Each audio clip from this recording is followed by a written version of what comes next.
Bonsoir et bienvenue sur France 3 Côte d'Azur, l'entreprise performante MDI à Carrosse qui fabrique des véhicules à air comprimé, qui plaît de plus en plus donc aux collectivités locales. Cette semaine, une délégation venant du nord de la France est venue peut-être pour acheter donc des véhicules pour la ville. C'est un reportage d'Anne Lehars et de Philippe Morel.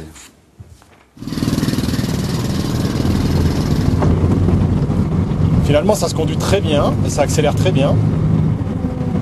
Ça roule jusqu'à 70 km/h, ne mesure que 2 mètres, coûte 6 000 € et surtout ne pollue pas. C'est l'AirPod, un véhicule alimenté par air comprimé. Ça se conduit très bien, ça se conduit très vite, on a vite une prise en main. Donc non, c'est assez bluffant, je dois avouer que c'est assez bluffant. Mécanique assistée. Le maire de Grande-Synthe a voulu tester lui-même le véhicule qu'il souhaite acquérir pour ses services. Après les vélos électriques, il envisage l'achat d'une dizaine d'AirPods pour sa ville dite verte. Pas de bruit, pas de rejet. Ce prototype imaginé, conçu à Carrosse près de Nice, a des frais de fonctionnement faibles et contrairement aux voitures électriques, se recharge en moins de 2 minutes.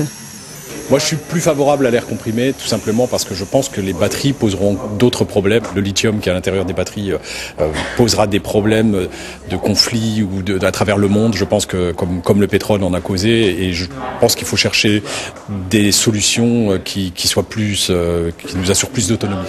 La solution azuréenne a déjà séduit de gros groupes. Air France KLM va tester 7 prototypes dès janvier. Le port de Nice également. La SNCF ou le métro londonien seraient aussi preneurs. On est en train de préparer l'unité de production ici même pour la fabrication en série. On prépare les moules de production. Là, on a livré des voitures test. Bon, je pense que maintenant, premier trimestre 2010, on devrait commencer à fabriquer doucement d'abord, une voiture par jour, puis une voiture par heure, puis bon. Donc tout ça, ça va se préparer. Livraison client, premier semestre, fin du premier trimestre, début du second trimestre. Dès l'homologation obtenue, 40 000 intentions d'achat seront à satisfaire. 57 usines identiques à celles de Carrosse, employant